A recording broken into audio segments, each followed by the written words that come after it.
The Wall Street Journal is reporting senior Justice Department officials did not want to send a plane filled with $400 million to Iran at the same time 4 U.S. prisoners were released. Critics say the money amounts to ransom. The White House says, no, it doesn't. Joining us to discuss, CNN national security commentator and former Republican chairman of the House Intelligence Committee, Mike Rogers. He's also the host of the CNN show Declassified. And Kimberly Dozier, CNN global affairs analyst and contributing writer for the Daily Beast. Mike, Mr. Chairman, Congressman, talk to me about what you think the key issue is here. We knew that the Iranians were getting money when this deal was struck. So what's the key issue now to you?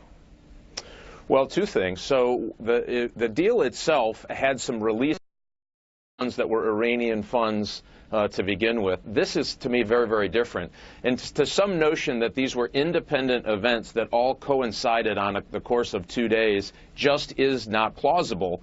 And that's the problem. So there's two things. One, it's dangerous to set this precedent that there will be money exchanged either through a wink and a nod and a black bag in the dark of the night for American hostages. That's dangerous, not because of the message it sends to Iran, that's bad enough, but what it sends to countries in the region that also have an appetite for cash like this. That's a big problem. Two, this may be in violation of our own sanctions rules, that there can be no significant cash transaction that helps materially support Iran's other programs, including their missile program. They're still the leading state sponsor of terror. So, I mean, the judgment on this is god-awful, and I think that's exactly why they did it in the middle of the night with an unmarked airplane, with foreign currency to pay off something that, if this were true, that they wanted to do this in a way that was upfront about a legal case, you wouldn't have done any of that. You would have done it very open. You would have been full disclosure both to Congress and the committees of jurisdiction. But the president That's what worries me. But the president did say it was happening. He did say 400 million. He said money was going there. It was reported 400 million that day. We did not have the details about the plane, you know, the euros, things like that. Kimberly, your response to Chairman Rogers. Well, the problem is the timing. Yes, the U.S. had been holding $400 million ever since the Shah of Iran paid it to the U.S. as a down payment towards weapons back in 1979. Now, the U.S. stood to have to pay a lot more, according to the case that was working its way forward through The Hague. But the fact of the matter is, this $400 million arrived before the hostages were released. So it's even been seized by some members of the Revolutionary Guard Corps as a quote-unquote ransom payment.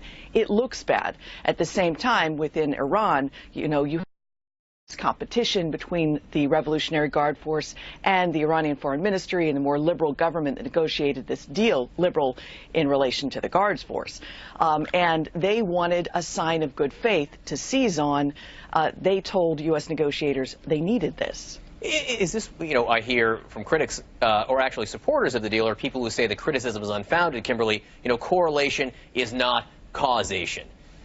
In diplomacy, we have a lot of situations like this, don't we? Yeah, it's always going to look messy after the fact. Somebody had to blink first. Someone had to do that good faith or that leap of faith. And the U.S. did it with this plane load of cash. Now, the White House spokesman is saying this wasn't ransom. It all depends on where you sit, how you look at it, how you label it. They're really going to have a hard time getting the Republicans to let this one go. Chairman, you wanted to jump in there. I saw you nodding. Well, I mean, again, the whole problem here is if this, in fact, was the settlement of the legal case, which the case has not been settled and was working its way through the court, doesn't mean there was going to be an adversary position. The argument of the administration is could cost us $10 billion. That's a fair argument. I give them that. But the timing of this is so completely wrong.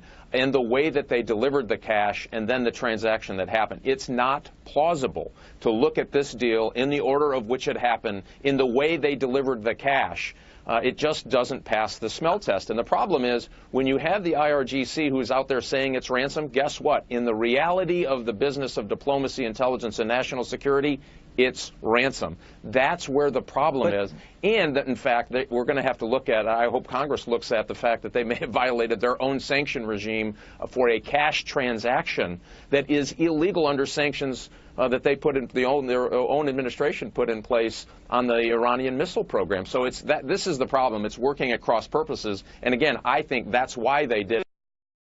in the dark of night and tried to not disclose the fact of the transaction itself and how the transaction occurred and what was the purpose of the transaction. But isn't the key to diplomacy, Kimberly, that everyone gets to declare victory? I mean, the fact, don't you try to strike a deal where Iran can say one thing happened and the United States can say the other thing happened and everyone can be right or everyone can be wrong, frankly, all at the same time? Absolutely. And yes, that's what happened here until someone disclosed the timing of this deal.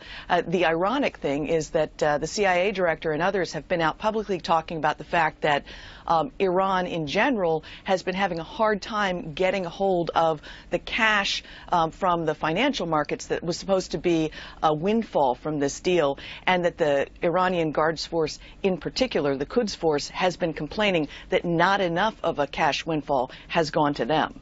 Kimberly Dozier, Mike Rogers.